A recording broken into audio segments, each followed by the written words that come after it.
Okay, now let's learn to build our Port Authority pineapple tacos, one of the vegetarian items available on our menu.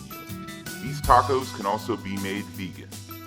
Start out with two 6-inch shells down on the griddle, and you'll lightly toast these just long enough to soften up the shell and bring out some of the flavor. About 10 to 15 seconds should do. Once they're ready, go ahead and just give them a flip, and go ahead and toast the other side for another 10 to 15 seconds. We don't want these to be too crispy. And now you're ready to build. We'll start by adding a pinch of spring mix greens to each shell, about a half an ounce per taco shell. Now that we've got our greens down, let's start adding some ingredients.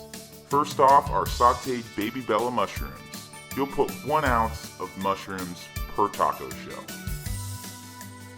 My, those look tasty.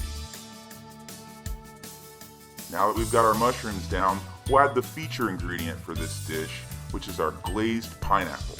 And again, you'll get 1 ounce per taco shell. If you're preparing these tacos vegan, then your work is done. Assuming that they are the normal vegetarian tacos, we'll go ahead and add 1 ounce of pepper jack cheese per taco shell. And to top it all off, a drizzle of 5-0 on each shell, about 1 ounce per taco. Now that we've got them prepared, go ahead and pinch the ends of the deli and neatly place them in the boat parallel to each other. And there you have it, the Port Authority pineapple tacos.